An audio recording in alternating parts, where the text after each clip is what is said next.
नमस्कार साथियों। संसद का ये सत्र अत्यंत महत्वपूर्ण है।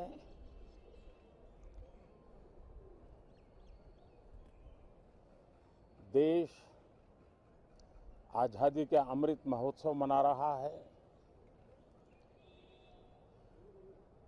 हिंदुस्तान में चारों दिशाओं में से इस आज़ादी के अमृत महोत्सव के निमित्त रचनात्मक, सकारात्मक, जनहित के लिए, राष्ट्रहित के लिए सामान्य नागरिक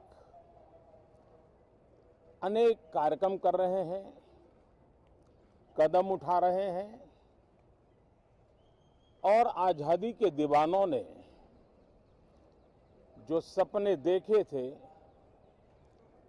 उन सपनों को पूरा करने के लिए सामान्य नागरिक भी इस देश का अपना कोई न कोई दायित्व निभाने का प्रयास कर रहा है। ये खबरें ये अपने आप में भारत के उज्जवल भविष्य के लिए शुभ संकेत है। कल हमने देखा है, पिछले दिनों संविधान दिवस भी नए संकल्प के साथ संविधान के स्पिरिट को चरितार्थ करने के लिए हर किसी के दायित्व के संबंध में पूरे देश ने एक संकल्प किया है। इन सब के परिप्रेक्ष्य में हम चाहेंगे, देश भी चाहेगा, देश का हर सामान्य नागरिक चाहेगा कि भारत का संसद का ये सत्र और आगे आने वाले भी सत्र आजादी के दीवानों की जो भावनाएं थी, जो स्पिरिट था, आजादी के अमृत महोत्सव का जो स्पिरिट है, उस स्पिरिट के अनुकूल संसद भी देश हित में चर्चाएं करे, देश की प्रगति के लिए रास्ते खोजे, देश की प्रगति के लिए नए उपाय खोजे और इसके लिए ये सत्र बहुत ही विचारों की समृद्धि वाला, दूरगामी प्रभाव पैदा करने वाले सकारात्मक निर्णयों वाला बने। मैं आशा करता हूं कि भविष्य में संसद को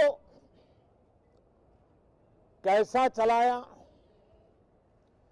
कितना अच्छा कंट्रीब्यूशन किया, उस तराजू पे तोला जाए, न कि किसने कितना जोर लगा करके संसद के सत्र को रोक दिया। ये मानदंड नहीं हो सकता है।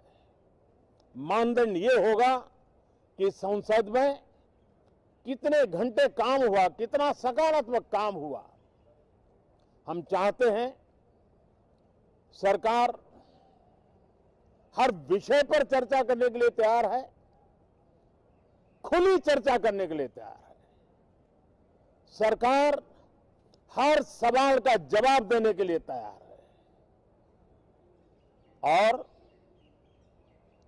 आजादी के अमृत महोत्सव में हम ये भी चाहेंगे कि संसद में सवाल भी हो, संसद में शांति भी हो। हम चाहते हैं संसद में सरकार के खिलाफ, सरकार की नीतियों के खिलाफ जितनी आवाज प्रखर होनी चाहिए हो, लेकिन संसद की गरिमा, स्पीकर की गरिमा, चेयर की गरिमा, इन सब के विषय में हम वो आचरण करें जो आने वाले दिनों में देश की युवा पीढ़ी को काम आए।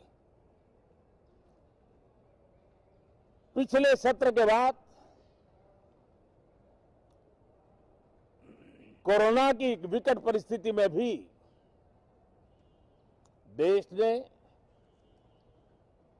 100 करोड़ से अधिक डोजेज कोरोना वैक्सीन और अब हम 150 करोड़ की तरफ तेजी से आगे बढ़ रहे हैं। नए वेरिएंट की खबरें भी हमें और सतर्क करती हैं और सजग करती हैं। मैं संसद के सभी साथियों को भी सतर्क रहने के लिए प्रार्थना करता हूं। आप सभी साथियों को भी सतर्क रहने के लिए प्रार्थना करता हूं, क्योंकि आप सबका उत्तम स्वास्थ्य, देशवासियों का उत्तम स्वास्थ्य ऐसी संकट की घड़ी में हमारी प्राथमिकता है। देश के 80 करोड़ से अधिक नागरिकों को इस कोरोना काल के संकट के में और अधिक तकलीफ न हो, इसलिए प्रधानमंत्री गरीब कल्याण योजना से अनाज मुफ्त में देने की योजना चल रही है। अब इसे मार्च 2022 तक समय आगे कर दिया गया है।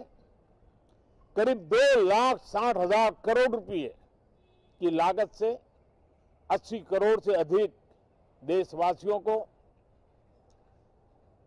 गरीब के घर का चूल्हा जलता रहे, इसकी चिंता की गई है। मैं आशा करता हूं कि इस सत्र में देश हित के निर्णय हम तेजी से करें, मिलजुल करके करें, सामान्य मानवीय की आशा अपेक्षाओं को पूर्ण करने वाले करें, ऐसी मेरी अपेक्षा है। बहुत बहुत धन्यवाद।